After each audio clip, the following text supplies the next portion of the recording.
नमस्कार। आज 13 जून 2025 के महत्वपूर्ण खबरों के विश्लेषण यानी पार्ट 1 में आपका स्वागत है। ये चर्चा खासकर यूपीएससी की तैयारी करने वालों के लिए है और हाँ, हो सकता है कुछ विषयों पर हमने पहले भी बात की हो तो उन्हें आप एक तरह से रिवीजन समझ सकते हैं। आज हम देखेंगे कुछ प्रमुख सरकारी योजनाओं का क्या असर रहा है, अर्थव्यवस्था से जुड़े कुछ मुद्दे, पर्यावरण और समुद्री सुरक्षा की चुनौतियां और साथ ही अंतर्राष्ट्रीय स्तर पर भारत की क्या भूमिका है और विज्ञान की दुनिया में क्या नया हो रहा है। तो चलिए शुरू करते हैं। सबसे पहले बात प्रधानमंत्री उज्ज्वला योजना पीएमयूवाई की। इसने हाल ही में 9 साल पूरे कर लिए। काफी अहम योजना रही है ये। बिल्कुल। 2016 में पेट्रोलियम और प्राकृतिक गैस मंत्रालय ने इसे शुरू किया था। देखिए, मुख्य लक्ष्य था कि ग्रामीण और जो वंचित परिवार हैं उन्हें पारंपरिक ईंधन मतलब लकड़ी, कोयला, उपले वगैरह, इनकी जगह साफ सुथरी रसोई गैस यानी एलपीजी मिले। हाँ, ताकि धुएं से होने वाली बीमारियों से बचाव हो। जी, शुरुआत में टारगेट था 8 करोड़ कनेक्शन का।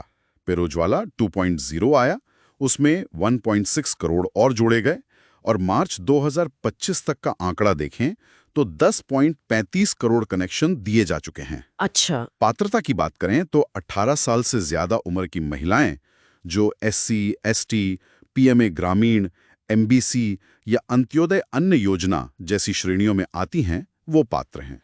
तो ये सिर्फ कनेक्शन देना ही नहीं बल्कि सीधे सीधे महिलाओं के स्वास्थ्य और उनकी रोजमर्रा की जिंदगी में सुधार लाने की एक बड़ी कोशिश है। हालांकि एक सवाल शायद ये भी रहता है कि रिफिल करवाना कितना आसान या सस्ता है परिवारों के लिए। हाँ, वो एक पहलू है जिस पर लगातार ध्यान देने की जरूरत है। खैर, इसी से जुड़ा एक और अच्छा डेवलपमेंट है सोशल सिक्योरिटी के क्षेत्र में। अंतर्राष्ट्रीय श्रम संगठन आईएलओ की एक ताजा रिपोर्ट आई है। अच्छा। उसमें क्या खास बात है? रिपोर्ट बताती है कि भारत में सामाजिक सुरक्षा का कवरेज मतलब सोशल सिक्योरिटी कवर 2015 में जो करीब 19% था, वो 2025 में बढ़कर 64.3% हो गया है। अरे वाह, 64.3%! ये तो बहुत बड़ा जंप है। जी हाँ, यानी 94 करोड़ से ज्यादा लोग अब इस दायरे में हैं।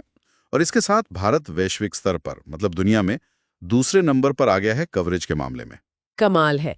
किन योजनाओं का इसमें ज्यादा योगदान रहा? इसमें कई योजनाएं हैं, जैसे पीएमएसवाईएम है, पीएमजेजेबीवाई, अटल पेंशन योजना यानी एपीवाई, फिर पीएमएसबीवाई, सार्वजनिक वितरण प्रणाली यानी पीडीएस, आयुष्मान भारत और पीएमएवाई ग्रामीण। इन सबका मिला जुला असर है। ये आंकड़े दिखाते हैं कि कैसे धीरे धीरे एक बड़ा सुरक्षा जाल बन रहा है। चलिए, अब अर्थव्यवस्था के एक और अहम मुद्दे पर आते हैं, खाद्य तेल। भारत इनकी कीमतों और अपनी आयात निर्भरता को लेकर क्या कदम उठा रहा है? देखिए, भारत दुनिया का सबसे बड़ा खाद्य तेल इंपोर्टर है। मतलब हम बहुत ज्यादा तेल बाहर से मंगाते हैं। हाँ। इसमें सबसे ज्यादा है पाम तेल, करीब 57%, फिर सोयाबीन तेल लगभग 29% और सूरजमुखी तेल 14%। हाँ, ये निर्भरता तो काफी ज्यादा है। तो सरकार क्या कर रही है? घरेलू उत्पादन बढ़ाने और निर्भरता कम करने के लिए सरकार ने कुछ कदम उठाए हैं। जैसे जो कच्चा तेल आयात होता है उस पे बेसिक कस्टम ड्यूटी बीसीडी वो घटाई है। साथ ही 2 खास मिशन चल रहे हैं, NMEOOP यानी ऑयल पाम पर नेशनल मिशन, और दूसरा है NFSM OSNOP। ये फूड सिक्योरिटी मिशन का हिस्सा है ऑयल सीड्स और ऑयल पाम के लिए। अच्छा, और देश में उगता क्या है सबसे ज्यादा? अपने देश में सोयाबीन, सरसों और मूंगफली, ये तीनों मिलकर ही 92% से ज्यादा तिलहन उत्पादन करते हैं। लेकिन सवाल वही है कि क्या ये मिशन हमें आत्मनिर्भर बना पाएंगे? खैर, आगे बढ़ते हैं। पर्यावरण और सुरक्षा की बात करें तो हाल में केरल तट पर एक कार्गो शिप में आग लगी थी। हाँ, वो घटना समुद्री सुरक्षा और उससे जुड़े पर्यावरण के जोखिमों को फिर से सामने ले आई। भारतीय तटरक्षक बल आईसीजी बचाव कार्यों में लगा था। देखिए, समुद्री शिपिंग में खतरे कई तरह के होते हैं, जैसे समुद्री तूफान, सुनामी। फिर जहाज़ों की पुरानी टेक्नोलॉजी भी एक मुद्दा है, खतरनाक माल का ट्रांसपोर्टेशन, कभी-कभी मानवीय भूल और समुद्री डकैती भी। और इनके परिणाम भी गंभीर हो सकते हैं। बिल्कुल। तेल रिसाव हो सकता है जिससे समुद्री प्रदूषण फैलता है, बायोडाइवर्सिटी का नुकसान होता है, लोगों की सेहत पर असर पड़ता है और भारी आर्थिक नुकसान भी होता है।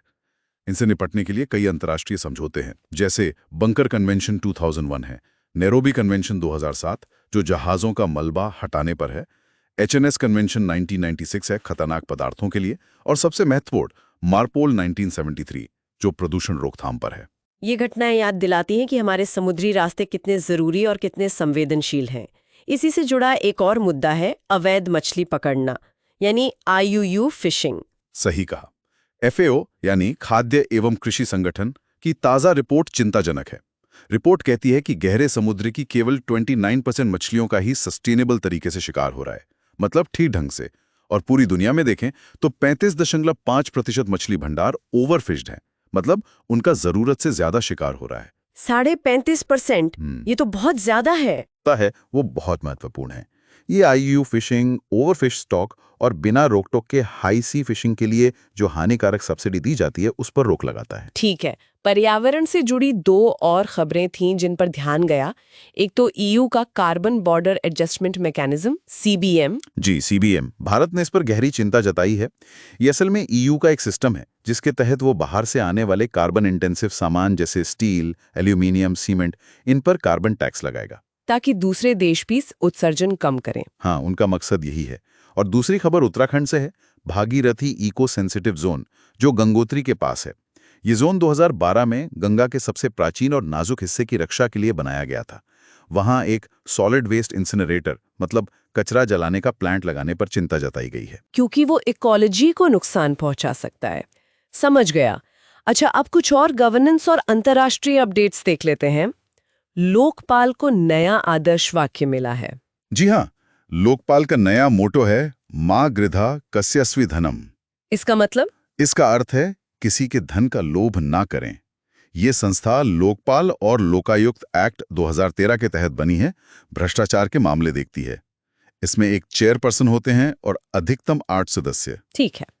और कॉलेजों में रैगिंग के खिलाफ भी कुछ सख्ती हुई है? हाँ, UGC ने, मतलब यूनिवर्सिटी ग्रांट्स कमीशन ने, कुछ संस्थानों को नोटिस भेजा है जिन्होंने रैगिंग विरोधी नियमों का ठीक से पालन नहीं किया।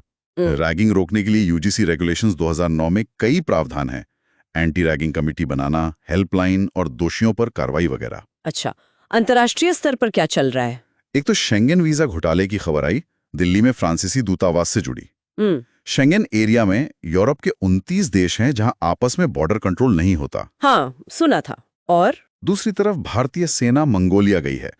वहां एक मल्टीनेशनल पीस कीपिंग एक्सरसाइज हो रही है, एक्स खान क्वेस्ट 2025। इसका मकसद है UN शांति मिशन के लिए देशों की सेनाओं के बीच तालमेल, यानी इंटरऑपरेबिलिटी बढ़ाना। इंटरऑपरेबिलिटी, ठीक है। और एक और बात, भारत ने ILA की काउंसिल मीटिंग में हिस्सा लिया।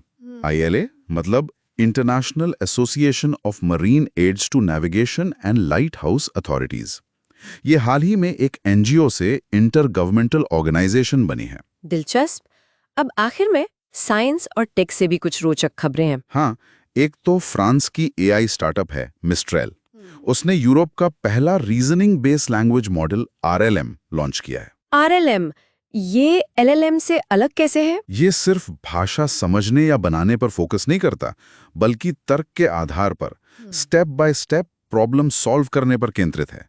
ये एक तरह से अगला कदम है। ओके, और खगोल विज्ञान से? एक दुर्लभ खगोलीय घटना हुई, मेजर लूनर स्टैंडस्टिल या दीर्घ चंद्र स्थिर बिंदु।